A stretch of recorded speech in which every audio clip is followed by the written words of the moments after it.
Voilà, c'est parti. Bonjour à tous. On est heureux de se retrouver une fois de plus le samedi matin à 10 heures, le Zoom biblique pour l'église baptiste de Houille. Et on continue dans notre série avec Shakti sur des thématiques de doctrine. Et ce matin, c'est sur le thème de la persévérance des saints. Voilà, à toi Shakti. Merci Stéphane. Merci à vous en tout cas d'être là parmi nous, faire l'honneur de votre présence et vous qui nous regardez plus tard en replay sur le site. Alors effectivement, et comme le dit Stéphane, on va aborder un peu dans la continuité de ce qu'on a vu. On avait vu, peut-être rappelez-vous, dans les précédents Zoom, on avait vu la conversion, on avait vu aussi la sanctification, et là on va voir la persévérance du croyant dans la foi. Alors ce sera un thème qui sera peut-être vous qui avez suivi ces différents Zooms, qui va être un peu court, en tout cas par rapport à ce qu'on a pu connaître. Mais c'est très bien parce que ça laissera finalement un temps d'échange, pour qu'on puisse échanger sur le thème, pour qu'on puisse aussi échanger de manière globale sur ces 3 derniers Zooms bibliques, et de pouvoir revoir ensemble certaines choses. Donc c'est une bonne chose. Alors comme d'habitude, vous qui êtes présents, n'hésitez pas à participer et à être actifs. Sentez-vous à l'aise. Alors, je vais essayer de partager mon écran. Alors. Ouais, alors, je te laisse là. Est-ce qu'il faut que je fasse quelque chose pour te partager? Non, c'est bon, j'ai les droits. J'ai les droits. Alors. Hop, et je bascule en... Alors non, pardon. Hop, et on va démarrer. Ok, alors comme l'a dit Stéphane, on va parler aujourd'hui de la persévérance des saints, de la persévérance des croyants. Alors qu'est-ce qu'on entend par là? C'est le fait que nous allons voir que Dieu finalement va œuvrer pour faire en sorte que les croyants, ceux qui se sont convertis, vont persévérer jusqu'à la fin pour être sauvés. C'est une doctrine qui est proche un peu de ce qu'on avait vu dans les différents zooms bibliques, notamment sur la prédestination, l'élection, la souveraineté de Dieu dans le salut, mais aussi dans la conversion. On va retrouver un peu certains éléments, et pour vous qui avez suivi ces différentes éditions, ça vous parlera. Tout d'abord, on peut voir que notre salut, une question ouverte, notre salut est-il conditionné par la persévérance? En tout cas, de prime abord, on pourrait le comprendre ainsi, puisque plusieurs textes bibliques, en tout cas, semblent nous dire que notre salut dépend de la persévérance, de notre persévérance dans la foi. Et là, je vais nous citer quelques textes. Tout d'abord, il y a Matthieu 24. Est-ce que Sylvie, tu veux bien lire? Alors, j'ai pas dans mon écran, je ne vois pas tout le monde. Bonjour à tous. Bonjour. Alors, Matthieu 24, 13. Mais celui qui tiendra bon jusqu'au bout sera sauvé. Merci, Sylvie. Amen. D'autres encore, on peut voir Matthieu 10, verset 22, où Jésus, finalement, nous dit un peu la même chose. Est-ce que Stéphane, tu veux bien nous lire ce passage, s'il te plaît? Tout le monde vous haïra à cause de moi, mais celui qui tiendra bon jusqu'au bout sera sauvé. Merci. Un texte de Paul, un peu plus long cette fois, dans 1 Colossiens 1, verset 22-23, qui va toujours dans ce sens. Est-ce que, Antoine, tu veux bien nous lire ce texte, s'il te plaît? Alors, Colossiens 1, 22-23. Mais maintenant, Dieu vous a réconciliés avec lui par le sacrifice de son Fils, qui a livré à la mort son corps humain pour vous faire paraître saint, irréprochable et sans faute devant lui. Mais il vous faut, bien sûr, demeurer dans la foi. Elle est le fondement sur lequel vous avez été établis. Tenez-vous-y fermement, sans vous laisser écarter de l'espérance qu'annonce l'Évangile.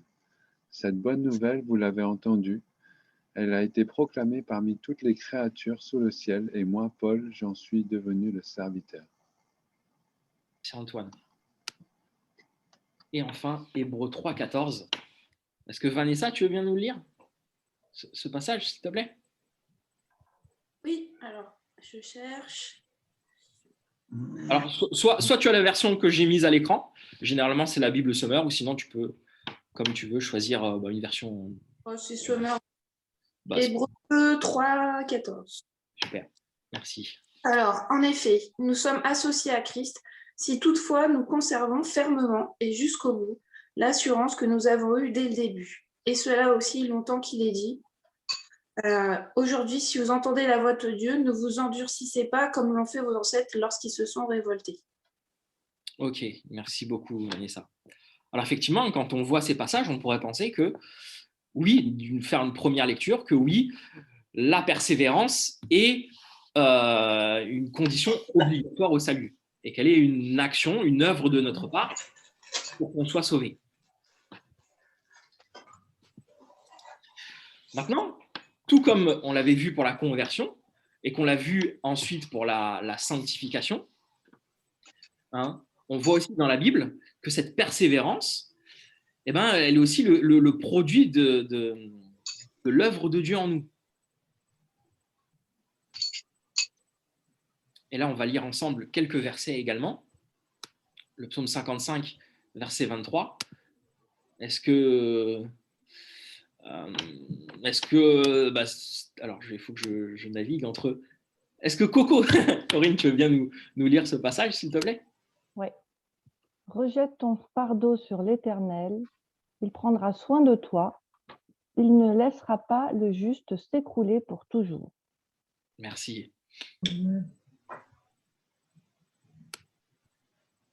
D'autres passages. Alors là, celui-ci qu'on avait déjà vu au moment où on parlait de la souveraineté de Dieu dans le salut. Hein, Jean 6, 39. Est-ce que Vadim, tu es avec nous? Non, je crois qu'il... Ouais, je suis au chantier là, en même temps. okay. Bon, alors, excuse-moi. Est-ce que Mayuli, tu veux bien nous lire ce passage, Jean 6, 39, s'il te plaît? Vous m'entendez là? Ouais. Oui, ok. Jean 6, 39. Or, celui qui m'a envoyé veut que je ne perde aucun de ceux qu'il m'a donnés, mais que je les ressuscite au dernier jour. Merci. Et Jean 10 aussi, qu'on avait vu, hein, alors que Jésus va finalement parler là, avec s'exprimer par rapport aux pharisiens qui ne le reconnaissent pas, qui le rejettent. Et il l'explique, hein, je vais le lire moi, en parlant de ces brebis, je leur donne la vie éternelle, jamais elles ne périront, et personne ne pourra les arracher de ma main. Mon Père qui me les a donnés est plus grand que moi, et personne ne peut arracher qui que ce soit de la main de mon Père. Or, moi et le Père, nous sommes qu'un. Donc, au travers des enseignements qu'on avait vus pour le cours sur la prédestination, Jésus avait dit que finalement, que celui qui croit en lui, c'est parce que finalement, c'est le Père qui l'a attiré à lui. Et que, en rajoutant à cela, que personne ne pourra arracher de sa main celui que le Père lui a donné. Et enfin, Jean 17, verset 2. Est-ce qu'Antoine, tu veux bien nous lire ce passage? Oui. Tu lui as donné pouvoir sur tout être humain, afin qu'il accorde la vie éternelle à tous ceux que tu lui as donnés. Merci, Antoine. Et là encore, au travers de ce passage, on voit que c'est celui qui croit, celui que Dieu a donné, qui a fait une œuvre en lui, a la vie éternelle. Et donc, si cette vie, elle est éternelle, elle n'est pas, finalement, pas forcément conditionnelle à une quelconque persévérance de sa part. Est-ce que pour l'instant, vous avez des questions ou des choses que vous voudriez rajouter ou partager?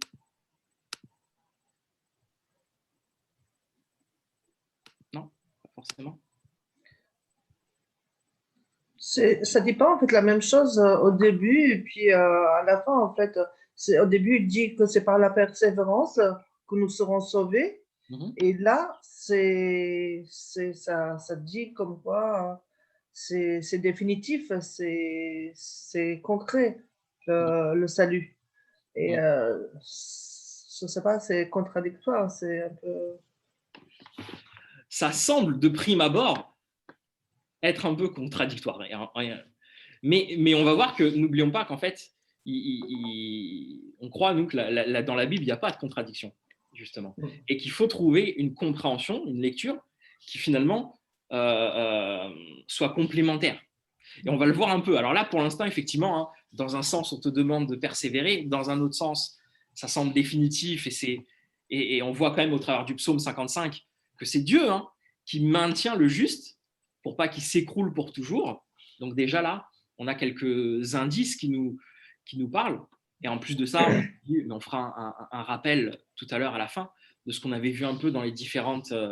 C'est pour ça que cette série, ce cours-là va être un petit peu plus court pour qu'on puisse refaire un peu un bilan de ce qu'on avait vu. D'autres textes hein, nous montrent encore que finalement, que celui qui croit, celui qui a donné sa vie au Seigneur, il ne peut pas perdre ce salut finalement. Et c'est Romains 8, 38 à 39 qui nous le dit de cette façon. Est-ce que Stéphane, tu veux bien nous lire ce verset qui est très édifiant? Elle est magnifique. Oui, j'en ai l'absolue certitude. Ni la mort, ni la vie, ni les anges, ni les dominations, ni le présent, ni l'avenir, ni les puissances, ni ce qui n'est en haut, ni ce qui est en bas, ni aucune autre créature. Rien ne pourra nous arracher à l'amour que Dieu nous a témoigné en Jésus-Christ, notre Seigneur. Amen. Qu'est-ce que ça vous évoque, ce verset, qui est tellement fort hein? C'est puissant, c'est fort. Pour moi, en gros, ça veut dire que peu importe ce qui se passe, Dieu nous aimera toujours, en fait. Il y a cette notion, effectivement, que ton salut, finalement, que rien ne pourra t'arracher de la main de Dieu. C'est un peu ce que Jésus redit au verset d'avant. Hein. On est fermement dans la main de Christ, hein, nous qui sommes convertis, qui avons donné notre vie au Seigneur. Et effectivement, il y a cette notion que rien, Paul essaie là d'encourager ses auditeurs, mais il n'y a rien qui peut vous séparer de l'amour de Christ, les amis.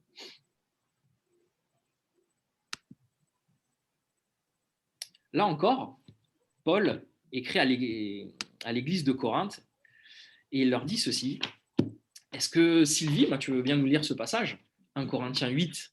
1 Corinthiens 8. 1, pardon. 1 Corinthiens, oui. 1 Corinthiens 1, 8 à 9. Donc lui-même, d'ailleurs, vous rendra fort jusqu'à la fin, pour que vous soyez irréprochables au jour de notre Seigneur Jésus-Christ.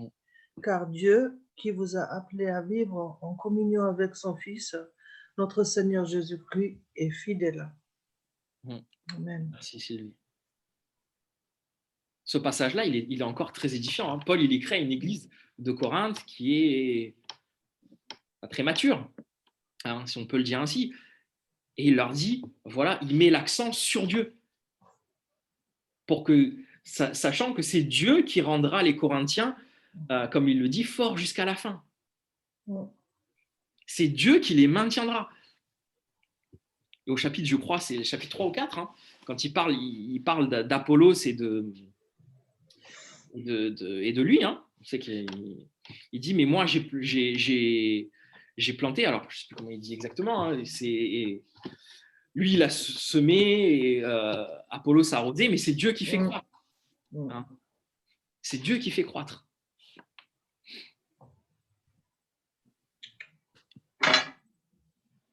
Philippiens 1,6, encore toujours de texte de Paul. Est-ce que Vanessa, tu peux nous lire ce texte, s'il te plaît? Alors, Philippiens 1,6. Et j'en suis fermement persuadé, celui qui a commencé en vous son œuvre bonne la poursuivra jusqu'à son achèvement au jour de Jésus-Christ. Merci Vanessa.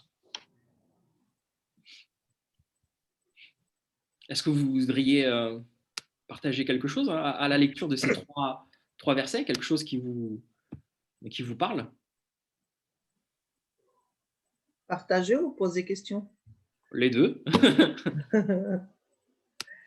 Moi, je voulais poser la question, justement, c'est le sujet. Donc, par rapport à un chrétien, Peu importe que ce soit moi ou un autre, n'importe qui, ça peut arriver à n'importe qui. Mais bien sûr, avant tout, la parole de Dieu dit, ne tente pas Dieu, ton Créateur. Et si jamais ça arrive qu'un chrétien s'est tombé, s'est éloigné de Dieu. Donc, supposons que le Seigneur, il serait arrivé entre-temps. Bon, c'est pas arrivé, mais il serait arrivé entre-temps. Bon, là, tu vas me dire, non, il n'aurait pas perdu son salut, mais il a vécu quand même dans le péché pendant tout ce temps-là, parce que c'est vrai que c'est très prometteur, ça fait, c'est fort, c'est puissant, même on trouve que c'est trop pour nous, autant de promesses, autant de cadeaux de la part de Dieu pour un pécheur qui s'est éloigné. Est-ce qu'il n'aurait pas perdu son salut en ce moment-là? Alors, pour le coup, je ne vais pas répondre à ta question, parce qu'on verra que la suite va répondre un peu, va donner des pistes de réflexion et on en saura un peu plus, en tout cas, par rapport à ce que tu soulèves. Les cas très pratiques, finalement, qu'on peut parfois rencontrer. Donc, je sais pas que je ne réponds pas, mais garde ça pour tout à l'heure, hein, et tu verras qu'on abordera forcément cette problématique. Parce que si on réfléchit en tant qu'humain, on se dit, c'est pas possible, c'est trop, j'ai trop péché, j'étais infidèle, tout simplement. Je me suis éloigné de Dieu, et puis comment il peut me garder encore auprès de sa grâce, quoi. Je vais pas spoiler pour que tu restes bien jusqu'à la fin, mais on va aborder, t'inquiète pas, de toute façon, ouais. cette question-là. Alors, on va poursuivre encore avec quelques passages qui encore nous encouragent sur le fait que ce soit l'œuvre de Dieu qui nous maintienne. Alors là, par contre, je suis parti un peu... Donc, on va lire Jean 14, verset 16. Est-ce que Stéphane, tu veux bien nous lire ce passage qui est intéressant, Vous allez voir. Moi, tu peux lire. Moi, je demanderai au Père de vous donner un autre défenseur de sa cause afin qu'il reste pour toujours avec vous. Merci. Et là, Jésus, il commence par faire cette prière sacerdotale. Et notez bien ce qu'il dit. Il dit que le défenseur restera pour toujours avec nous. Les croyants auront ce défenseur, ce consolateur qui sera pour toujours avec eux. Et donc là encore, c'est signe qu'un croyant authentique ne peut pas perdre son salut, ne peut pas perdre le Saint-Esprit. « 1 Pierre 1, verset 5. Est-ce qu'Antoine, tu veux bien lire ce texte, s'il te plaît? Vous qu'il garde par sa puissance au moyen de la foi en vue du salut qui est prêt à être révélé au moment de la fin. Merci Stéphane. Merci Antoine. Éphésiens 4, verset 30. Est-ce que Corinne, tu veux bien nous lire ce passage, s'il te plaît? Oui. N'attristez pas le Saint-Esprit de Dieu, par lequel vous avez été marqués d'une empreinte pour le jour de la libération. Merci Corinne. Ok, donc là, au travers de ces versets-là, là encore, on voit que d'une part, au travers de Jean, comme je disais, que le Saint-Esprit, il est donné aux croyants pour toujours, qu'au travers de ce passage de Pierre, qui montre là encore que c'est Dieu qui, par sa puissance, nous garde, certes au moyen de la foi, diraient certains, mais que c'est bien Dieu, par sa puissance, qui nous garde en vue du salut. Et Éphésiens 4.30, le Saint-Esprit à qui l'on a été marqué, là encore, Éphésiens 4.30 qui reprend un peu ce que Jean 14 dit, le Saint-Esprit avec lequel d'autres versions ont le Saint-Esprit avec lequel vous avez été scellés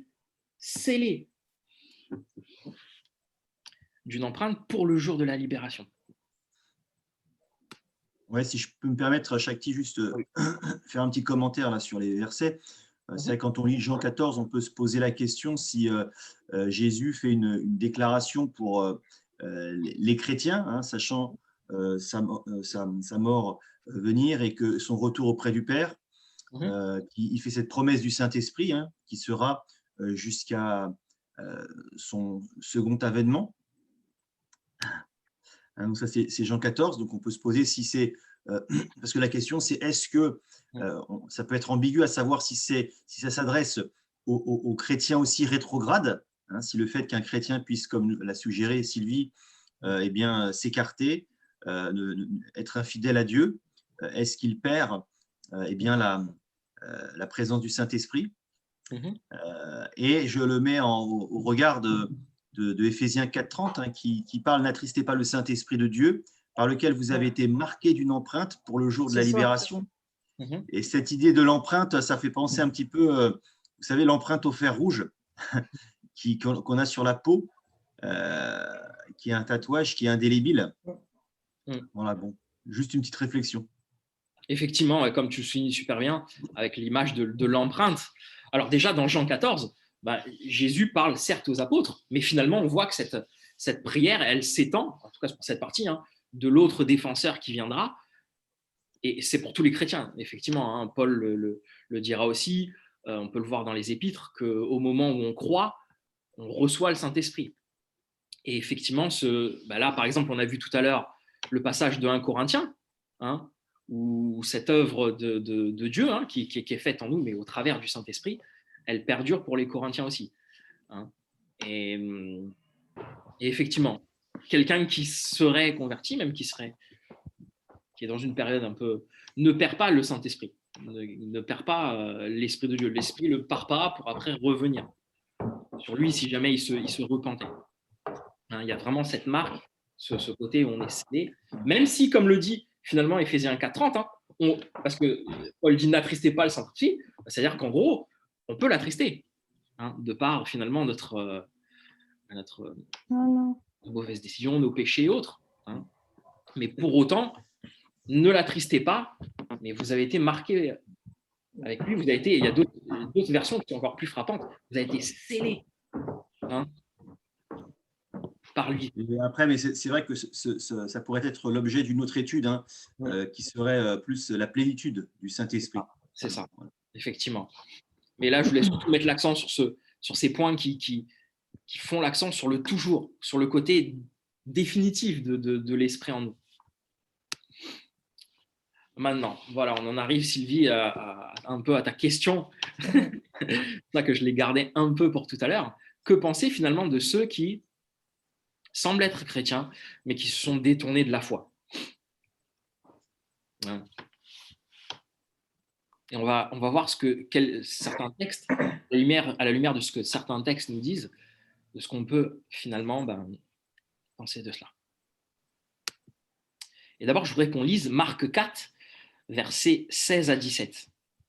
Est-ce que Stéphane, justement, tu peux nous lire ce passage, s'il te plaît? Le semeur sème la parole. Certains sont le long du chemin où la parole est semée. Dès qu'ils l'ont entendue, Satan vient et enlève la parole qui a été semée en eux. De même, d'autres reçoivent la semence dans un sol pierreux. Quand ils entendent la parole, ils acceptent aussitôt avec joie. Mais ils n'ont pas de racine en eux-mêmes. Ils sont les hommes d'un moment.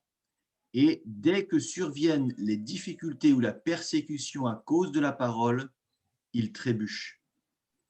D'autres encore reçoivent la semence parmi les ronces.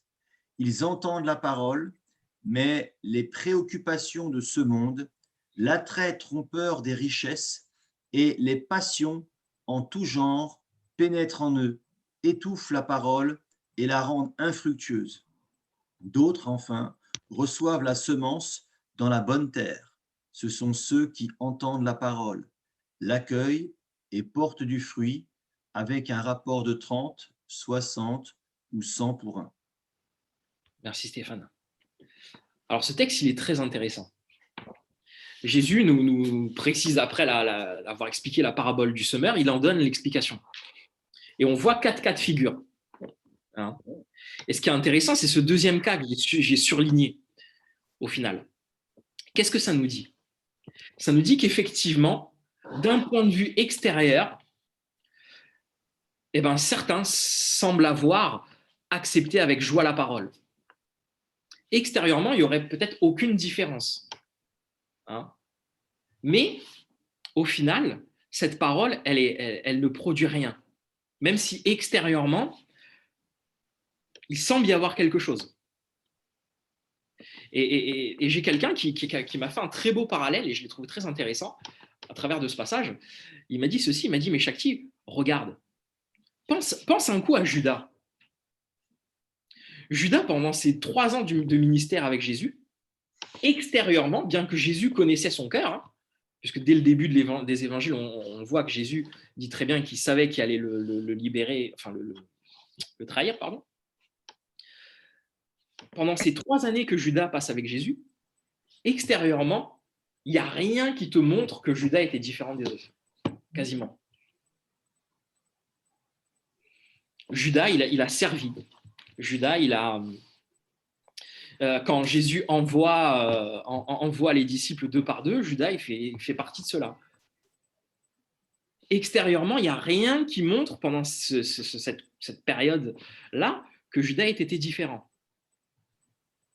Pour autant, son attitude de cœur n'était pas la même que les autres.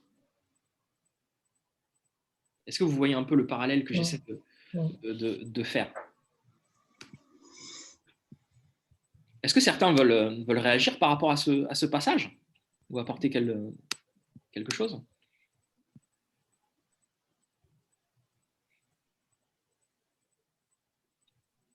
Bon, sinon, on poursuit. On va voir également d'autres versets aussi. Hein, et notamment 1 Jean 2, verset 19. Est-ce que, Philippe, tu veux bien nous lire ce verset, s'il te plaît? D'accord. Tu m'entends là? C'est bon? Ouais, super, merci. D'accord. Ils sont sortis du milieu de nous-mêmes, mais ils n'étaient pas des nôtres. Car s'ils avaient été des nôtres, ils seraient restés avec nous. Mais cela est arrivé afin qu'il soit bien clair que tous ne sont pas des nôtres. Merci Philippe. Du coup, est-ce que tu veux bien nous lire Ézéchiel 33, 13, s'il te plaît? Ouais. Quand même j'aurais dit au juste qu'il vivrait, si fort de sa droiture, il se met à commettre le mal, on ne tiendra plus compte de toute sa droiture et il mourra à cause du mal qu'il aura commis. Merci Philippe. Alors déjà un peu, finalement, Jean reprend ce que j'ai dit premièrement, hein, par rapport en donnant l'exemple de Judas, en faisant mention de certains qui auraient fréquenté la communauté, mais qui finalement n'étaient pas réellement des nôtres, comme il le dira lui-même. Extérieurement, ils semblaient être des nôtres, faisaient partie, ils ont fréquenté, mais il n'y avait pas eu de conversion à ce moment-là, chez ces personnes-là. Et le passage d'Ézéchiel, lui, il est intéressant parce qu'au final, Ézéchiel, à plusieurs reprises dans son livre, on peut voir ça, si ça vous intéresse, au chapitre 3 et au chapitre 18 aussi, et qui reprend un peu cet enseignement qu'il dit là. En gros, Ézéchiel, qu'est-ce qu'il est en train de dire? Il est en train de dire, oui, mais quelqu'un qui est juste, qui est un juste authentique, eh ben, il reste juste. Et au final, si le juste c'est détourné de sa foi, de manière définitive, c'est qu'il n'était pas réellement juste. Puisque le réel juste est celui qui le demeure, qui le reste. C'est un thème qui est retrouvé plusieurs fois dans le livre d'Ézéchiel.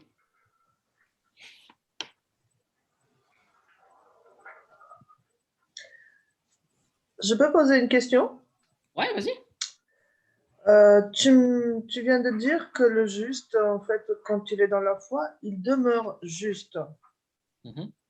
Et là, quand on prend l'exemple des 2 frères, des 2 fils, l'histoire de 2 fils, le fils prodige, qui s'est éloigné de son père, il a pris tous ses biens, il est parti dans le monde en quelque sorte, il a il a vécu la vie d'un être qui ont la foi. Et bien là, il est revenu, mais il n'est pas resté loin de son père, il n'est pas resté loin de lui. Là, il nous donne l'exemple. C'est clair, en fait, il ne perd pas tout à fait en fait, la foi puisqu'il est revenu. S'il avait perdu, s'il n'était pas vraiment dans la foi, il ne serait pas revenu, cet enfant, à son père. Ah bah, en fait, il y a entre guillemets la réponse dans ta question. Parce que tu dis justement, l'exemple d'Ézéchiel que je donnais, par exemple, je te donne un exemple, c'est là on parle de manière définitive, en fait. Tu vois, c'est pas simplement l'état de quelqu'un qui, à un moment donné, passerait un temps d'épreuve et qui, découragé et qui vivrait une crise de foi et qui se dirait, bon, ben là, je suis découragé et pendant X temps. Là c'est vraiment sur l'histoire d'une vie, en fait. C'est surtout ça que ça ressort, que ce passage-là ressort. Et effectivement, sur la fin de la vie, puisqu'Ézéchiel parle de mort, hein, donc c'est-à-dire que celui qui meurt comme ça, dans cet état-là, bah, effectivement, celui-ci, sa justice, d'un temps, n'aura finalement pas compté, puisque celui qui est juste réellement le demeure jusqu'au bout, même si ben, tu peux avoir une crise de foi qui peut nous atteindre. Effectivement, on reste humain. Hein. Tu peux avoir des moments de doute. Je vais te donner alors là, pour le coup, je te donne un témoignage très, très, très concret. Hein. Ça prend juste de 30 secondes. J'ai connu ça personnellement, à titre personnel. J'ai connu à un moment donné une crise de foi dans ma vie qui va faire que pendant 6 ans, je me suis totalement éloigné de Dieu. Dieu, par grâce, a permis que j'en revienne vers lui. Et là, vraiment, je mets l'accent sur la grâce de Dieu. Hein. D'autres encore, j'ai connu mon grand-père, il a eu une crise de foi, mais qui a duré plusieurs décennies, tu vois. Et Dieu a permis que, et à un moment donné, il est retourné au Seigneur, hein, a permis que de son vivant, il puisse retourner au Seigneur. Mais là on parle vraiment plutôt de choses définitives. Tu vois ce que je veux dire? Je dirais plutôt c'est ceux qui sont nés d'esprit, ceux qui ont l'esprit de Dieu. Mais ceux qui ne sont pas nés de nouveau, bien sûr, on peut prendre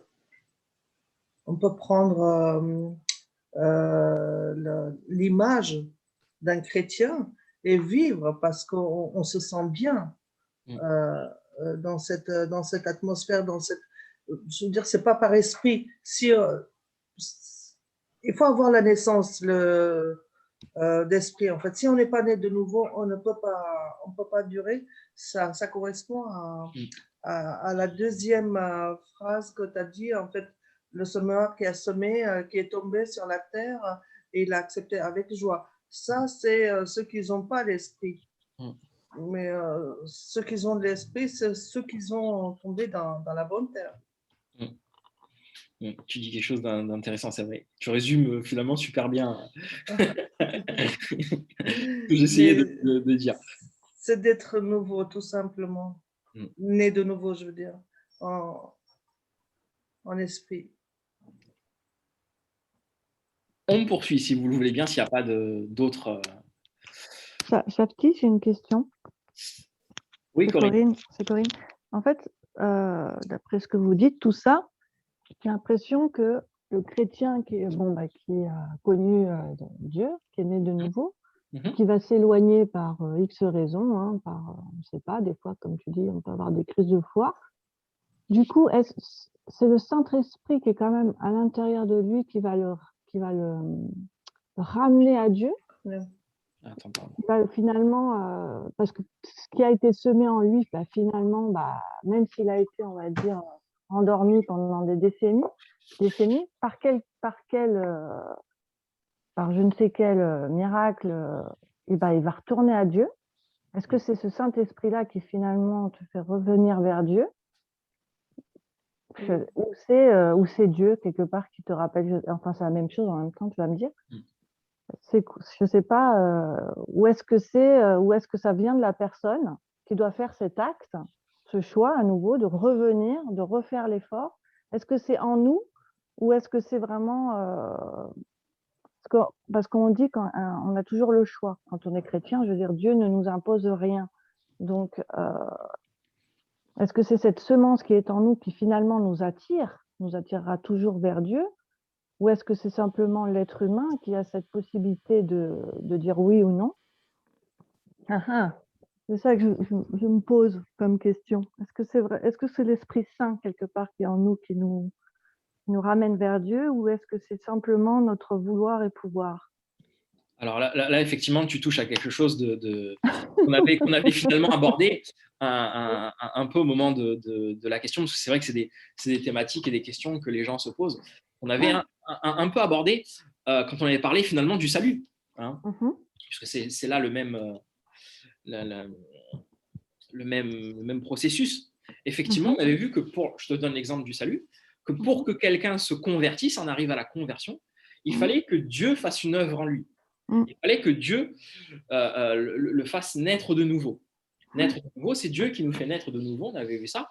Et après, effectivement, l'homme avait, lui, faisait ce choix. À la suite de cette nouvelle naissance, hein, l'homme se convertissait. Il se repentait et décidait d'avoir cette vie de foi. Hein. Mais elle était dépendante de l'œuvre de Dieu en nous, dans nos cœurs. Tu vois. Et pour ce qui est finalement de... Et au final, c'est marrant parce qu'en réfléchissant un peu à cette série qu'on a eue, on avait vu la souveraineté de Dieu dans le salut, la prédestination. On avait vu la nouvelle naissance et la conversion. On avait vu la sanctification.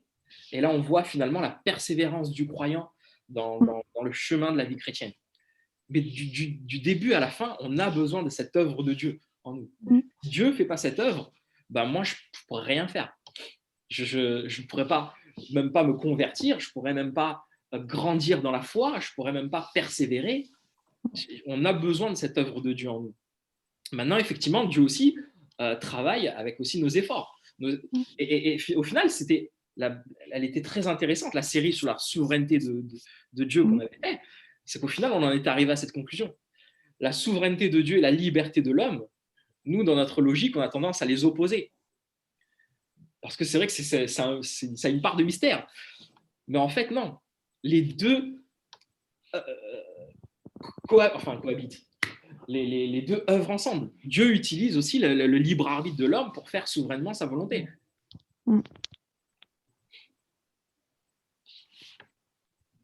C'est les deux. N'hésitez pas, vous savez que en replay, vous pouvez voir un petit peu toutes ces études sur la chaîne YouTube de l'Église. Hein. Mais c'est vrai que ces thématiques ont été abordées en profondeur et je vous encourage à les réécouter. Et je voulais rajouter quelque chose, Shakti, par rapport au fils prodige. Le Seigneur, quand il donne l'exemple pour le fils prodige, il dit les deux fils, les deux enfants. Il les nomme enfants.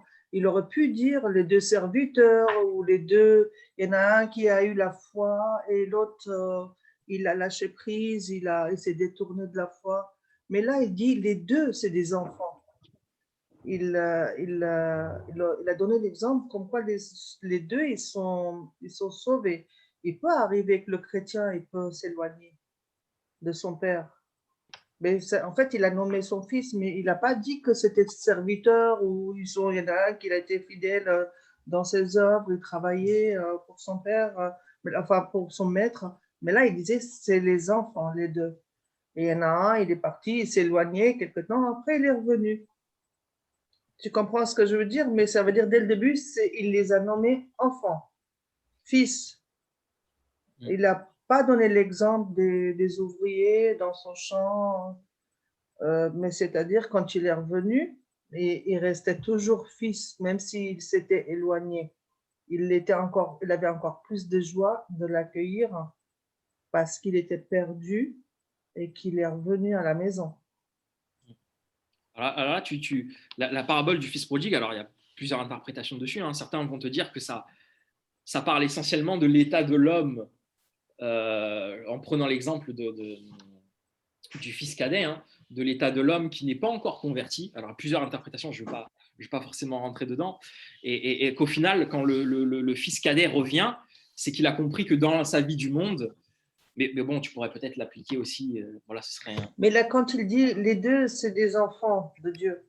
Mais c'est pas, il ne peut pas dire que c'est du monde, c'est l'enfant du monde. Il précise bien que ce sont les fils, les enfants de Dieu, pas les enfants du Père. C'est l'image qu'il donne, le Seigneur. Mais ça veut dire qu'il est déjà là depuis le début. Le Seigneur, quand il donne l'exemple, il dit depuis le début pour le fils le plus âgé, tu es là avec moi, tout ce que j'ai est à toi. Donc, peut-être qu'il parle des anges aussi. Okay. Mais juste, Sylvie, par rapport à ce que tu dis, en quoi ça pose un problème? Parce que je trouve ça cohérent de ce qui nous a été dit. Non, c'est pas un problème. C'est pas un problème, c'était juste pour dire que ça confirmait un petit peu comme quoi, voilà, même s'il s'est éloigné, le oui. fils, mais il avait des rumeurs et il est revenu. Ça veut dire qu'il avait le Saint-Esprit avec lui. Mais ça ne veut pas dire forcément que c'est par rapport à la deuxième phrase, parabole, qui a été donnée, qu'il avait accepté avec joie, la graine qui est tombée. Après, ça, c'est quelqu'un qui n'est pas converti. Mais quand on prend l'exemple de fils prodige, c'est quelqu'un qui était déjà un fils. Ça veut dire qu'il est né de nouveau. Alors, cette parabole, elle est un peu difficile dans ce sens-là, parce que c'est vrai qu'on peut difficilement… Des fois, c'est vrai que Jésus a donné des paraboles et il ne faut pas y voir chaque petit détail comme un cas très précis, mais c'est plutôt une idée générale qu'il faut y voir. Et donc, plutôt l'idée générale, c'est que celui qui se repent, hein, qui est éloigné de Dieu, il peut revenir, tu vois. Et alors sur ça, je préfère pas t'infirmer, te confirmer, quoi que ce soit, parce que si vous voulez bien, on poursuit. J'avais une petite question. C'est Maoli. Ah, oh, oui, vas-y. En fait, c'est par rapport à Ézéchiel 33 que tu as montré tout à l'heure, où c'est ma compréhension. Hein. Je voudrais aussi voir si c'est de dire que… S'il te plaît, Shakti. J'entends rien là. Tu n'entends pas? Oui. Si tu peux le réafficher, le verset. Tu m'entends? Ézéchiel 33, oui, vas-y. Oui. Oui, Mayoli? Alors, Ézéchiel 33, je le comprends aussi dans le sens que c'est ce que nous voyons. Nous voyons de la personne qui s'est… Ce que Ézéchiel a vu. Il voit la personne qui s'est détournée de Dieu, qui n'a pas fait acte de repentance, et que cette personne-là, elle va dans une mort définitive. Mais je pense que l'exemple du prisonnier qui est mort, en fait, qui était à la croix à côté de Jésus, montre qu'il y a peut-être des gens, par l'effet de la prière de leur entourage, à la dernière minute se repentent. Donc, on ne peut pas totalement, on peut pas juger totalement, mais on a beaucoup à se dire, Seigneur, agis dans la vie de cette personne pour qu'elle ne parte pas en état de péché. Parce qu'on ne sait jamais ce qui se passe à la dernière minute dans la vie des gens. Ah oui, ça, complètement. Tu as des gens l'exemple du brigand sur la croix que tu cites, il est très flagrant, hein, qui va finalement se convertir au seuil de sa vie. Mais là, pour le coup, entre le moment de sa conversion et le moment de sa mort, sa vie est relativement courte. Donc, je veux dire par là qu'il continue il n'a pas abandonné le Seigneur pendant ce laps de temps très, très court, qui est très mince entre sa conversion et finalement sa mort. Donc oui, alors complètement. Ce que tu dis là, tu as des gens qui acceptent le Seigneur, et Dieu merci, hein, qui partent en étant convertis. Est-ce que ça va dans le sens de ta… Oui, en fait, c'était pour dire que faut pas trop qu'on regarde les gens en disant lui s'est détourné, lui c'est pas lui. Tu vois, c'est C'est cet aspect stigmatisation, je dis faisons attention parce que ces personnes ont beaucoup plus besoin de notre compassion et de nos prières. C'est ça, parce que très souvent, on aime bien dire, enfin on aime bien, excuse-moi, c'est pas le bon mot, mais on regarde en oubliant que, comme tu dis, chacun d'entre nous traverse des périodes et on a besoin. Tu m'as perdu, tu m'entends? Non, on t'entend bien. Ça a coupé un moment, mais je crois… Oui, je disais, on a beaucoup besoin de la prière et de la compassion des uns des autres. Et c'est vrai que quelquefois, on est dans lui, il n'est pas ici, il n'est pas de ce côté, il n'est pas dans cette case, mais en fait, c'est plutôt ça. Complètement. Alors là, pour le coup, tu me rappelles quelque chose. On avait vu quand on avait fait la souveraineté de Dieu dans le salut que, ben oui, c'est vrai. On croit que Dieu souverainement sauve aussi, mais Dieu utilise aussi notre évangélisation, nos prières pour atteindre les gens. Et ça c'est très important de rappeler qu'effectivement, même quelqu'un qui se serait éloigné de Dieu, oui, Dieu peut également utiliser nos prières pour le ramener à lui, dans le cas d'une conversion. Ok, on poursuit. Et c'est vrai, juste pour rebondir un petit peu sur la remarque de Mayuli, cette question liée au salut est souvent la question qui revient là, donc qui nous intéresse aujourd'hui, c'est peut-on perdre son salut? En fait, on peut se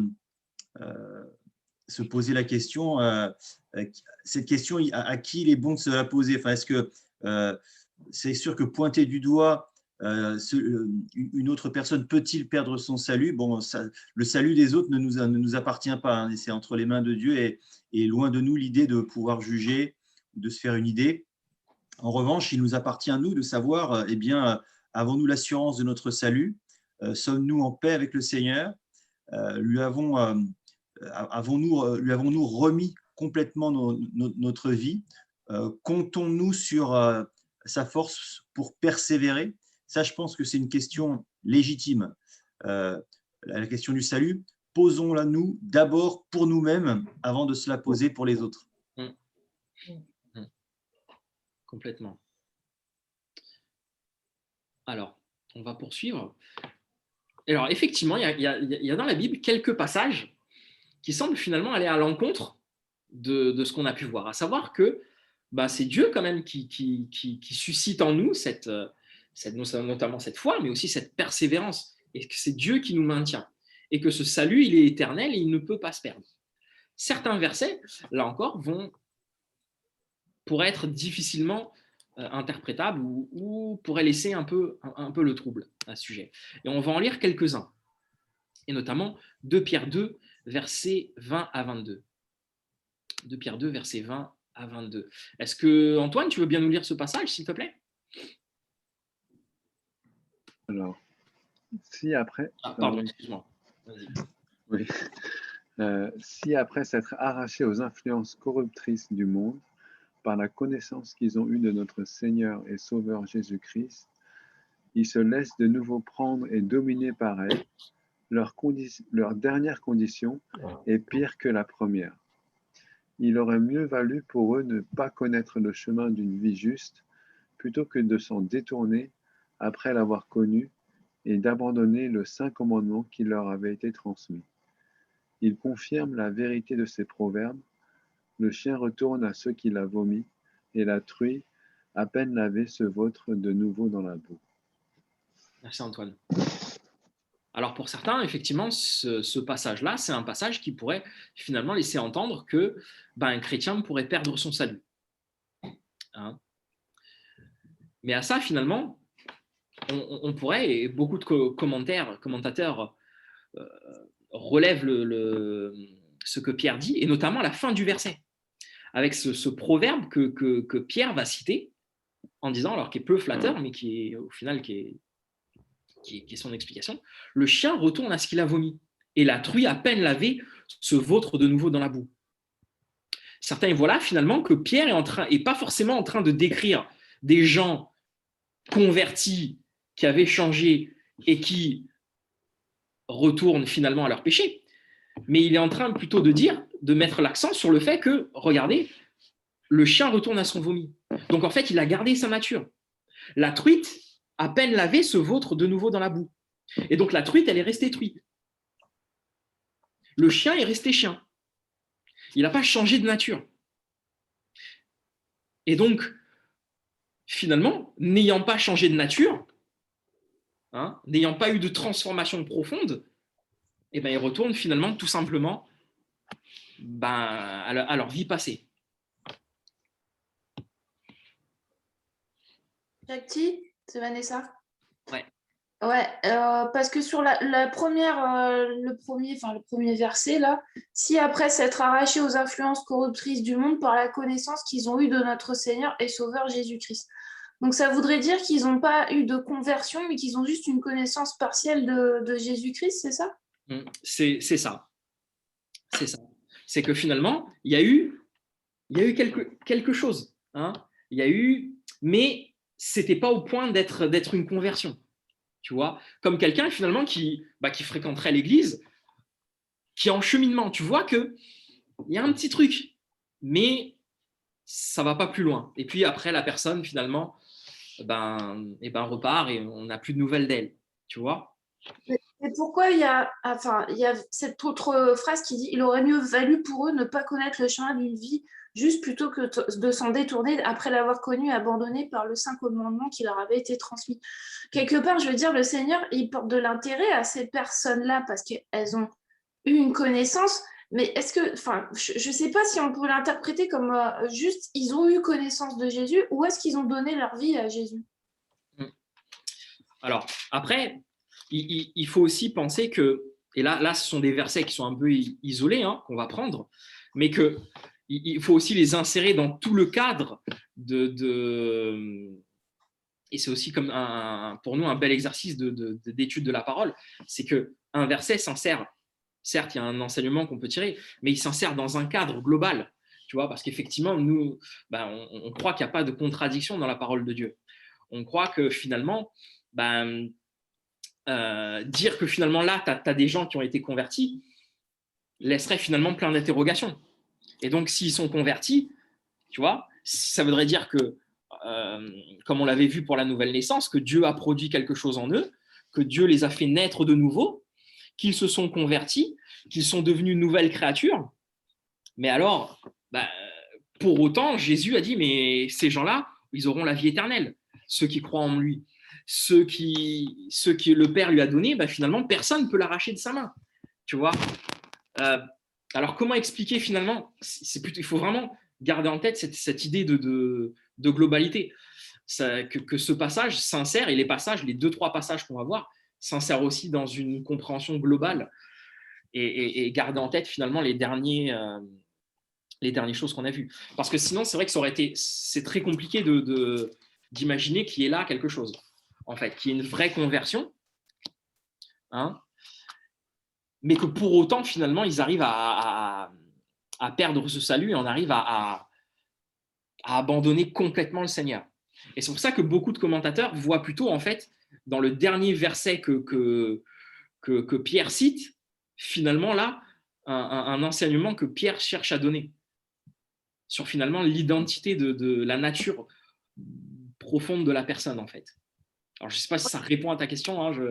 Pas parce que moi, pourquoi dans ce que je comprends, ce que tu essayes de nous faire comprendre, c'est qu'on ne peut pas perdre notre salut, c'est ça? Ouais. Et moi, quand je vois le chien retourne à ce qu'il a vomi, tu dis que c'est pas ça, c'était sa nature, il est toujours resté chien, mais nous, on reste toujours homme et on a toujours une nature pécheresse. Donc, je ne vois pas pourquoi. Qu'est-ce qui nous garantit qu'on va garder notre salut si on se détourne complètement de Dieu? Parce qu'il y a bien un verset qui dit que Jésus dit qu'effectivement, ceux qui auront même fait des miracles en son nom, c'est quand même des personnes qui ont connu Dieu, qui se sont peut-être converties, il les rejettera parce que voilà, ils n'ont pas un cœur complètement pour Dieu. Alors, c'est ça que j'arrive pas à comprendre. Qu'est-ce qui nous assure pleinement notre salut alors? Alors, si tu pars du principe que par rapport à quand on avait fait la prédestination, je ramène un peu, je fais pas mal de passerelles avec ça. On avait vu que justement, le fait que notre salut ne dépende pas de nous personnellement, hein, et qui dépende de Dieu, de l'œuvre de Dieu en nous, ça, c'était quelque chose qui devait nous rassurer. Parce que Dieu, justement, moi, je peux faillir. Shakti peut faillir. Shakti, il est humain, comme tu l'as si bien souligné. Je suis humain, je suis pécheur. Hein. Comme dit Paul, je suis mauvais. Mais qu'est-ce qui peut donner à Shakti de la paix dans son cœur, de l'assurance dans son cœur par rapport à son salut? C'est que mon salut, il dépend de Dieu. C'est Dieu qui me garde. C'est Dieu qui m'a sauvé. C'est Dieu qui, comme on l'a vu les versets au tout début, c'est Dieu qui me maintiendra, tu vois, qui fera que je persévérerai. Est-ce que ça, en tout cas, à titre personnel, moi, c'est quelque chose qui me réconforte énormément. C'est-à-dire, mais t'imagines si mon salut dépendait de moi, ou si ma persévérance ne dépendait que de moi seul. Je sais pas pourquoi, moi je serais mal barré. Hein. Tu vois. Mais est-ce que quelque part, quand on dit, est-ce qu'on peut être sûr ou est-ce qu'on doit rester dans le doute à savoir qu'on a notre salut? Est-ce que justement, qu'est-ce qui fait que, est-ce que ça serait orgueilleux de dire qu'on a l'assurance de notre salut? Est-ce que dans ce cas-là, comme tu dis, il faut de la persévérance, comme on a vu au début, il faut de la persévérance avec l'aide de Dieu. C'est quelque chose qui se fait à deux, on ne peut pas le faire tout seul. Donc, il y a notre participation, il y a la participation de Dieu, mais est-ce qu'on peut affirmer ou est-ce qu'on doit rester justement humble par rapport à ça et dire qu'on reste persévérant et qu'effectivement, on veut avoir notre salut, mais il n'y a que Dieu qui peut nous garantir, mais il ne nous le dit pas de vive voix clairement, quoi. Pour autant, c'est ce qu'on a pu voir que, finalement, comme je te le disais, dans les autres versets qu'on a vus, Dieu nous promet finalement cette vie éternelle, qui nous promet ce salut. Et Paul, il a un bel exemple. Il vit finalement un peu les luttes que nous on vit. Hein. Il était humain comme nous. Mais pour autant, quand tu vois ce que Paul dit, Paul, il a l'assurance, il ne doute pas un instant de son salut. Il a cette assurance, mais pourtant, il est pécheur comme nous, comme toi et moi. Et quand tu lis Romains 7, c'est un passage moi, que je trouve super beau, où il parle finalement de l'état de l'homme. Mais malgré cet état de l'homme, il y a cette assurance du salut. Paul, il ne doutait pas un instant de son salut. Et on va voir un autre texte, et Jean nous dit aussi, mais qu'on peut avoir, alors je vais spoiler un petit peu, on va voir un passage de Jean qui va nous, dans la première épître de Jean, qui nous dit qu'on peut être sûr de notre salut. Et finalement, quand tu regardes plusieurs textes, hein, alors là, je n'ai pas de passage qui me viennent à l'esprit, mais oui, on est encouragé à avoir confiance dans notre salut. Maintenant, la persévérance, et là je spoil un peu plus, la persévérance, ce n'est pas une condition à notre salut. La persévérance, ça montre, si Shakti persévère jusqu'au bout, ça va montrer que Shakti, c'est un vrai croyant. Quelqu'un qui était vraiment converti, qui était né de nouveau. Mais la persévérance n'est pas une condition pour que Shakti soit sauvé. Est-ce que je ne sais pas si tu... Oui. Ouais, ça me parle. Je note. Bon, alors là, j'ai spoilé un peu, mais restez avec nous jusqu'à la fin. Ok, donc on a vu ce passage qui est pas de Pierre. Et on va en voir d'autres. Les amis qui sont tout aussi coriaces. Et là, on rentre dans le très lourd. Hébreux 6 et Hébreux 10. Est-ce que... Allez, Vanessa, tu veux bien nous lire Hébreux 6, s'il te plaît? Alors, Hébreux 6, versets 4 à 5. En effet, ceux qui ont été une fois éclairés, qui ont goûté au don du ciel, qui ont eu part au Saint-Esprit, qui ont expérimenté combien la parole de Dieu est bienfaisante et fait l'expérience des forces du monde à venir, et qui pourtant se sont détournés de la foi, ne peuvent être amenés de nouveau à changer d'attitude, car ils crucifient le Fils de Dieu pour leur propre compte et le déshonorent publiquement. Waouh. Ok. Tiens, pendant que tu es là, Vanessa, avant qu'on puisse parler sur ces pensées, est-ce que tu peux lire aussi Hébreux 10, s'il te plaît? Alors, Hébreux 10, 26. En effet, si après avoir reçu la connaissance de la vérité, nous vivons délibérément dans le péché, il ne reste plus pour nous de sacrifice pour les péchés. Merci Vanessa. Alors, ben là, on a encore 2 versets qui sont assez costauds, hein, mine de rien, et qui pourraient finalement nous laisser croire ou penser qu'on peut perdre notre salut. Hein. Hébreux 6 nous dit, hein, comme l'a dit Vanessa, on parle là de personnes, et finalement, ces 2 passages, on va parler là, alors mince, pardon, excusez-moi, on va parler là de personnes qui, comme Pierre un peu, ont eu quelque chose, ont eu une expérience, on ne peut pas dire qu'il n'y a pas eu une œuvre de l'esprit chez ces gens-là. Mais pour autant, cette œuvre de l'esprit qui était là, elle n'était pas pleine, si je peux m'exprimer comme ça. Elle n'amenait pas à la nouvelle naissance. Ce qui a fait que ces gens-là se sont un peu écartés. Et malheureusement, je ne l'ai pas mis, et c'est une faute de ma part. Ça aurait été plus enrichissant pour le chapitre 6, pardonnez-moi, de mettre plus de versets. Et il y a un verset qui est intéressant, qui nous parle au chapitre 6, verset 8 notamment, que finalement les personnes qui ont abandonné, elles étaient, nous dit l'auteur de l'Épître aux Hébreux, voilà ce qu'elle nous dit. Alors je vais reprendre à partir du verset, alors je vais lire la suite, versets 6 à 8. Moi, je vais commencer à partir du verset 5. Qui ont expérimenté combien la parole de Dieu est bienfaisante et fait l'expérience des forces du monde à venir, et qui pourtant se sont détournés de la foi, ne pouvant être amenés de nouveau à changer d'attitude, car ils crucifient le Fils de Dieu pour leur propre compte et les déshonorent. Et à partir du verset 7, ça commence à devenir intéressant. En effet, lorsqu'une terre arrosée par des pluies fréquentes produit des plantes utiles à ceux pour qui on la cultive, Dieu la bénit. Mais si elle ne produit que des buissons d'épines et des chardons, elle ne vaut rien et elle ne tardera pas à être maudite et on finira par y mettre le feu. Là, finalement, l'auteur de l'Épître aux Hébreux, il fait une métaphore. Et il parle là, finalement, que ces personnes qui ont abandonné le Seigneur, elles sont un peu, finalement, à comparer avec des personnes qui avaient une terre, mais une terre desséchée. Une terre qui ne produit pas du fruit. Et quand on met en perspective un peu de ce que la Bible nous dit par rapport, par exemple, là, on a vu tout à l'heure la parabole du semeur, ou d'autres aussi qui nous invitent et qui nous disent que le croyant, il portera du fruit. Là, l'auteur de l'Épître aux Hébreux, quand il parle il poursuit après Hébreux 6, 4, 5, et il parle de ces personnes qui ont abandonné la foi. Il dit au verset 8, ces gens-là ne produisaient pas de fruits. C'était des terres, il faisait le parallèle avec des terres, des buissons, tu as l'impression que c'est des épines, c'est desséché. Et donc là, on comprend que finalement que c'était pas des gens qui étaient convertis. C'était là encore des gens qui ont eu un cheminement, hein. Il y a eu quelque chose, il y a eu une petite œuvre de l'esprit, mais sans aller jusqu'à la nouvelle naissance. Et finalement, ils se sont détournés de Dieu. Alors, je ne sais pas si c'est clair si vous comprenez ce que j'essaie de vous dire, et notamment avec le parallèle. Alors, je suis désolé, hein, c'est de ma faute. J'aurais dû, dans le PowerPoint, mettre plus de versets pour qu'on puisse faire ce parallèle. Il n'y a pas de question. Tu t'es rattrapé.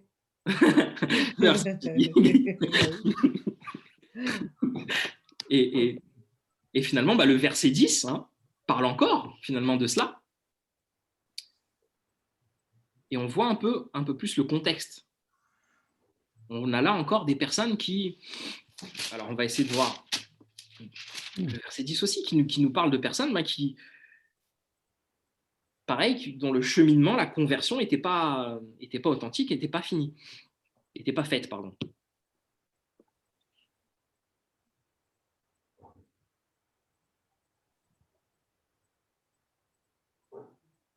Ok. Est-ce que vous avez des questions, des remarques par rapport, parce que là, c'était essentiellement ces 3 versets que j'avais voulu mettre l'accent sur ces 3 versets pour les objections qu'on aurait pu avoir. Est-ce que vous avez des questions ou des remarques par rapport à cela? Antoine, tu voulais dire quelque chose? Oui, en fait, moi j'avais une remarque, pas forcément par rapport à ça directement, mais par rapport au fait que tu disais à un moment que le salut n'est pas conditionné par la persévérance. À un moment, j'ai l'impression que tu semblais aboutir à cette conclusion-là, et que tu as dit ça avec Jean 17, verset 2, que la vie éternelle, qu'on a la vie éternelle, et comme c'est la vie éternelle, ben, c'est pas conditionné par la persévérance. Moi, j'avais une question, je me demandais si c'est possible que ce soit finalement conditionné par la persévérance, mais en fait, que la persévérance, elle est conditionnée elle-même par ce que Dieu, en fait, fait. Enfin, c'est Dieu qui nous donne la persévérance. Et donc, à mon avis, il me semble que, on peut quand même dire, parce que quand on dit que notre salut n'est pas conditionné par la persévérance, on a l'impression, c'est vrai que ça va à l'encontre des premiers textes que tu as cités, en fait. Et à mon avis, on pourrait peut-être aller dans un autre sens en disant que c'est quand même conditionné par la persévérance, mais que la persévérance est donnée par Dieu, en fait. Enfin, moi, je pose juste la question. Je suis d'accord entièrement avec toi. J'ai fait ce raccourci, en fait, par rapport à ces deux oppositions, finalement. Est-ce qu'on peut perdre son salut ou pas? Tu vois, entre, si je peux caricaturer, entre calviniste et arminien, j'ai fait ce raccourci, effectivement. Mais tu as super bien résumé finalement une pensée beaucoup plus juste et beaucoup plus précise que ce que j'ai dit moi, effectivement, par rapport au raccourci que j'ai fait. Et Antoine.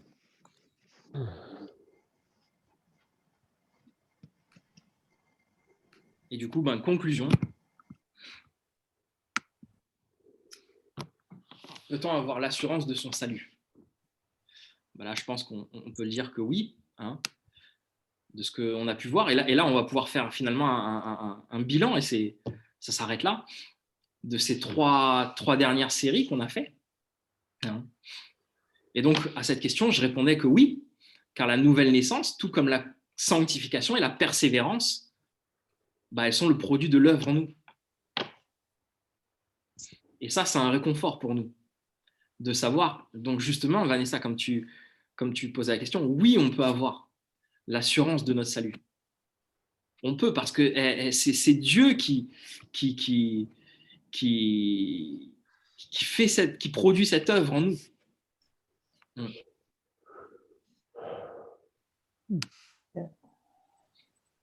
Et à la question, et là encore, je fais ce raccourci, est-ce que la persévérance est une condition au salut? Je dis que non, elle ne doit pas être vue comme une condition, mais plutôt la preuve qu'on est réellement sauvé. La persévérance montre qui est l'œuvre de Dieu en nous, hein, mais elle montre qu'effectivement, qu'on était réellement converti. Et en ce sens-là, je rejoins parfaitement ce que dit Antoine.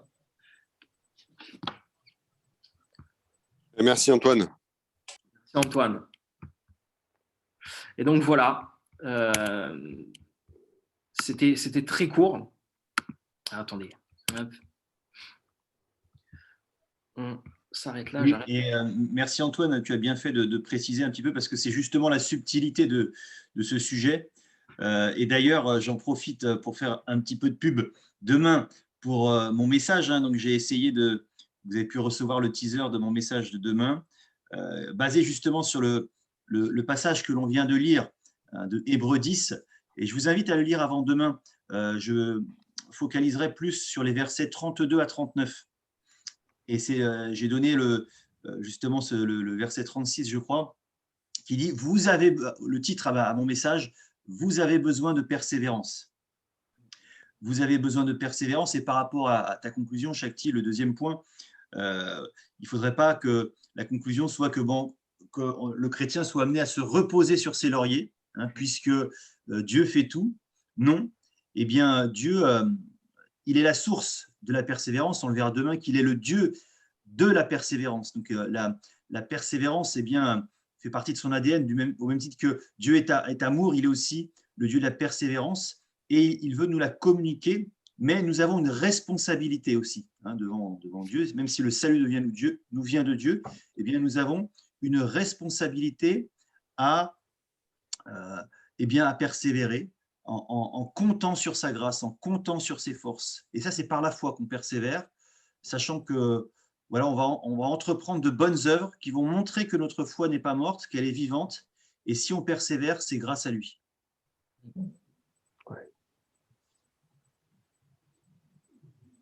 Voilà, bah écoutez, j'ai essayé humblement de faire ces séries. Et maintenant, si vous avez des questions, des remarques, peut-être même sur les différentes réunions qu'on a faites, les différents Zooms, pour clôturer ça, pour faire vraiment un bilan de ça, alors n'hésitez pas. Alors, effectivement, comme le souligne Stéphane, de se dire, et c'est là un danger, de se dire, ouais, mais je suis sauvé, mon salut, la persévérance, elle est de Dieu, c'est open bar, je fais ce que je veux. Ben non. Au contraire, j'ai envie de dire que finalement, une telle attitude de cœur montrerait que justement, on n'est pas réellement converti, qu'on n'est pas réellement né de nouveau. Un cœur qui est réellement converti, qui est né de nouveau, il cherche à plaire à Dieu. Il ne peut pas, comme dit Paul, on ne peut pas dire on est sous la grâce. C'est un thème qui développe parfaitement. Elle se dit, est-ce que sous prétexte qu'on est sous la grâce, on peut faire ce qu'on veut? Non. Donc voilà. Amen. C'est Maouli, je voulais faire une petite remarque. C'est que je crois que quand on s'éloigne de Dieu, Dieu nous ramène à lui par des frères et sœurs, par des voilà, il nous interpelle, ce qui fait que peut-être, je ne sais pas, peut-être Shakti, tu diras, avant d'être dans la situation des gens qui sont de Paul, c'est que vraiment, on a dit non à toutes ces interpellations de Dieu. J'ai pas bien entendu ou bien compris la dernière partie de ta phrase, excuse-moi. C'est-à-dire, quand nous nous éloignons de Dieu, je crois que Dieu nous rappelle. Il nous interpelle dans notre cœur, il envoie des personnes nous dire attention, tu es sur la mauvaise voie. Et pour en arriver à la situation aux personnes dont Paul parlait dans les derniers versets que tu as montrés, ça doit être des personnes qui ont fermé la porte à toutes ces interpellations de Dieu. Alors, oui, mais parce qu'effectivement, tu veux dire les textes qu'on a vus, Hébreux 6 et Hébreux 10, c'est ça? Voilà. Toutes ces personnes qui retournent, c'est aussi des personnes qui ont refusé tout ce que Dieu a mis sur leur route pour leur dire attention, tu t'éloignes de moi, attention. Et Dieu ne nous laisse pas nous éloigner de lui sans agir, quoi, sans agir. Alors oui, effectivement, Dieu va se servir des frères et sœurs, va se servir au travers de sa parole pour nous corriger, nous reprendre, nous exhorter. Alors maintenant, dans les cas de plus des versets qu'on a vus dans Hébreux, je pense qu'effectivement, on a là des personnes qui n'étaient pas encore converties. Vraiment, il y a cette œuvre de Dieu qui n'était pas... Il y avait des prémices, mais qui n'étaient pas une vraie conversion. Et donc c'est un cas de figure un peu finalement différent qu'un frère ou qu'une sœur qui va être dans une crise de foi, qui est vraiment dans une zone de turbulence, qui est là en train d'être proche d'une grosse crise de foi et que le Seigneur va effectivement encourager, exhorter au travers de plusieurs moyens, de la parole, de son esprit en nous, des frères et sœurs aussi, comme tu l'as si bien souligné. Je vous encourage aussi à lire le verset de Sylvie qui est paru dans Croire et vivre, dans lequel elle raconte courtement comment est-ce qu'elle a rencontré le Seigneur et puis que pendant il y a eu un temps relativement important où elle s'est éloignée de Dieu. Et peut-être que Sylvie, tu pourrais dire quelques mots. Est-ce que pendant cette période, il t'arrivait parfois de ressentir Dieu te parlait pendant cette période où tu fermais, bouchais tes oreilles, cachais tes yeux? est-ce que tu sentais quand même Dieu te faire des petits clins d'œil, des signes de son amour? Eh bien oui, en fait, je me suis éloignée de Dieu pendant presque 30 ans. Et pendant ces 30 ans, ça ne veut pas dire que Dieu ne me parlait pas par le moyen de mes collègues de travail. Dès qu'ils parlaient, souvent, même quand on était rassemblés à table, en mangeant au boulot, ben, en fait, ça arrivait qu'ils parlaient de Dieu, ils parlaient de Jésus. Et puis, ça venait, ben, il y avait, je dirais plutôt, c'est le Saint-Esprit en moi qui me poussait à défendre et à parler malgré que j'étais, je m'étais éloignée de Dieu en fait. Je défendais la cause, je défendais la parole de Dieu en disant, et après je me disais, je ne suis pas avec le Seigneur, je me suis éloignée, mais je suis quand même, je sentais cette présence de Dieu à côté de moi et c'est le Saint-Esprit en fait. Pendant 30 ans, en fait, c'est moi qui ai tourné le dos en fait, au Seigneur pour pas écouter sa voix. Mais dès qu'il y avait le sujet qui était là, qui était abordé, bah, c'était plus fort que moi. Il fallait que je sois là. Et bah, parfois, c'était vraiment cru ce qui parlait sur Dieu. Et j'étais là et je défendais. Bah, en fait, j'essayais de mettre à terme en fait d'aborder le sujet avec eux parce que ça allait trop loin en fait, ils étaient crus, ils étaient pas, voilà, c'est souvent, mais j'avais souvent, ça venait souvent la parole de Dieu qui était là en fait, qui me disait, voilà, tu es chrétienne malgré que je m'étais éloignée en fait, malgré que je m'entêtais à pas écouter la voix de Dieu. Merci Sylvie. Et c'est vrai que ça nous rappelle le verset que l'on a lu de ce fameux sceau du Saint-Esprit qui est indélébile, marqué au fer rouge par le sceau de son esprit. Et aussi, pour reprendre la parabole du fils prodigue, donc, que tu as aussi cité, Sylvie, pendant qu'il mangeait les caroubes dans la gamelle des cochons, eh bien, le fils prodigue avait cette pensée, un jour, je vais retourner dans la maison de mon père. Et en effet, quand on s'est éloigné de Dieu, eh bien, lorsqu'on a le sceau du Saint-Esprit en nous, indélébile, eh bien, il y a cet appel de l'amour du Père qui nous invite à revenir vers lui sans cesse. Je cherchais cette phrase, en fait, dans l'Apocalypse, il parle de sceau de cet Saint-Esprit, en fait, c'est le signe qu'il y a sur les enfants de Dieu. Dans l'Apocalypse, oui. Je cherchais, je ne trouvais pas, en fait. Mais voilà, quand je vous dis juste une chose, puisque tu as abordé le sujet, Stéphane, mais quand Dieu cherche à nous faire revenir, quand le Saint-Esprit agit dans une personne, on ne peut rien faire qu'obéir et nous incliner devant sa sainteté. Vraiment, quand le Seigneur m'a parlé et pourtant, pendant longtemps, je me suis entêtée, j'ai fait le dur, je me suis éloignée de Dieu, mais quand Dieu voulait me faire revenir, et quand juste cette phrase, sur les quais, quand je faisais la queue à la gare, et quand je vois, mais à hauteur de 2 hommes, afficher une petite feuille marquée Jésus t'aime, et je me suis fondue en larmes. Franchement, c'était puissant, puissant, puissant. Et je pense maintenant, c'est énorme. Mais Dieu utilise tous les moyens pour nous parler, en fait. Voilà, que ça soit par une phrase, n'importe où qu'on voit, par des gens. Dieu utilise tous les moyens. Amen. Merci Sylvie. Amen. Merci. Est-ce que quelqu'un veut faire une petite remarque ou je vous propose de terminer par… Ouais.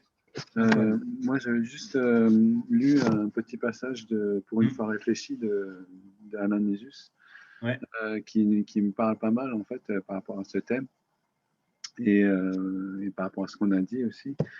La phrase, c'est « Dieu nous préserve, mais pas de manière automatique. Il nous encourage à persévérer, nous met en garde, nous signale des dangers possibles. C'est par ce moyen qu'il nous préserve, en définitive. » Et c'est vrai que bah voilà, en fait, il nous préserve, mais pas de manière automatique. C'est pas comme un vaccin, en fait, le salut, mais c'est plus un combat, en fait, un combat et qu'on remporte grâce à Dieu, en fait, par sa grâce. Ouais. Merci Antoine. C'est quelle page là donc du livre? Moi j'ai la version électronique en fait D'accord. du livre, donc il n'y a pas forcément marqué la page. Ouais. Mais vous pourrez retrouver ça c'est sur son chapitre sur la persévérance.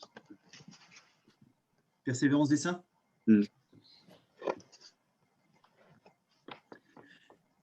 Bien, merci.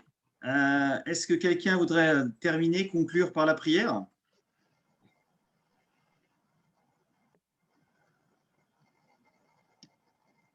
Moi, j'aimerais remercier vraiment le Seigneur, voilà, sous forme de prière, bien sûr. Donc, merci vraiment, Seigneur, de ce salut que tu nous donnes gratuitement.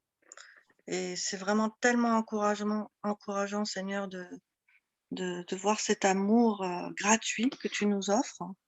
À nous, c'est vrai maintenant de persévérer dans cette foi pour porter des fruits, des bons fruits, Seigneur. Vraiment, merci pour tout cet enseignement, Seigneur, qui nous touche. Je te prie vraiment de nous garder, de nous protéger, Seigneur, dans ces temps pas simples. Merci pour cette belle prédication, Seigneur. Et continue, Seigneur, à œuvrer dans nos vies et dans celles des autres, Seigneur. Aide-nous à nous aimer vraiment les uns les autres, comme tu l'as dit. Et merci pour ton amour, mon Dieu. Merci pour mes frères et sœurs, pour tout ce qu'ils nous apportent. Merci pour vraiment cette Église, pour cette entité, Seigneur, qui est pour toi et pour notre future Église aussi, Seigneur. Merci, Dieu. Amen. Amen. Amen. Merci Corinne.